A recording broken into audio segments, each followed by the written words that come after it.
नमस्कार दोस्तों, कहानियों की श्रृंखला में आज सुनेंगे चित्रा मुदगल जी की कहानी राक्षस।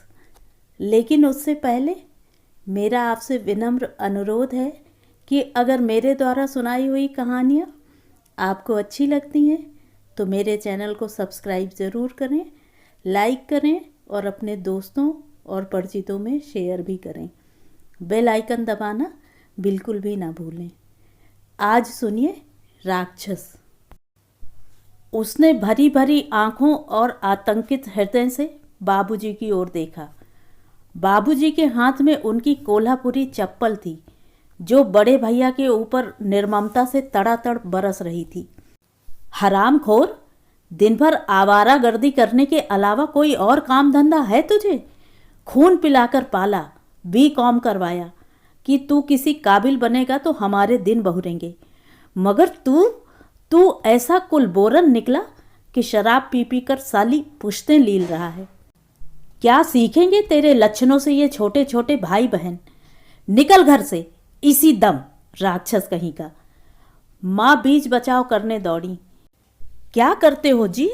जवान जहीन लड़के से कोई ऐसे पेश आता है? बाबूजी ने उन्हें जोर का धक्का दिया। वे हाय करती फर्श पर ढेर हो गईं।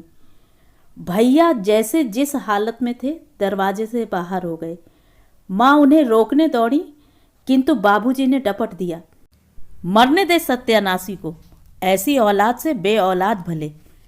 वह और मुन्ना सुबकियां भरते भरते सो गए। उस रात किसी ने भी खाना नहीं खाया। दूसरे दिन भी स्थिति सामान्य नहीं हो पाई। तीसरे दिन माँ को थोड़ा ढाढ़स हुआ। भैया घर आए और अपनी पुस्तकें समेटकर किसी दोस्त के घर चले गए। रात बाबूजी को माँ ने बताया तो वे पूर्वत गुस्से से बिफर पड़े। बिसूर रही थी ना कि कहीं मरमरा ना जाए। अरे ऐसा बहादुर नहीं तेरा बेटा, अच्छा हुआ कि दफा हो गया। बाबूजी का प्रत्युत्तर सुनकर उसका बाल मन मस्तिष्क तमाम प्रश्नों से बिंद उठा। दिन गुजरने लगे। एक शनिवार की शाम उसने पाया कि बाबूजी के संग कोई सूट बूट धारी सज्जन आए हैं। शायद उन्हीं के स्वागत सत्कार के लिए माँ दोपहर से ही रसोई में जुटी हुई थी। बाबूजी ने उन दोनों को पास बुलाकर अन्य दिनों की अपेक्षा स्वर में दुलार घोलते हुए आज्ञा दी। प्रणाम करो बच्चों, ये हमारे बॉस हैं गुप्ता जी। गुप्ता जी ने हेलो कहकर उनका प्रणाम स्वीकार किया और बाबूजी के साथ बैठक में चले गए। कुछ देर उपरांत बाबूजी बैठक से बाहर आए और माँ से बोले, साहब शाम को कॉफ़ी चाय नहीं पीते। ऐसा करो कि पड़ोस के तिवारी जी के यहाँ मुन्नी को भेजकर फ्रिज से बर्फ़ मंगवा लो और एकाध अच्छा गिलास धो धवा कर रख लो।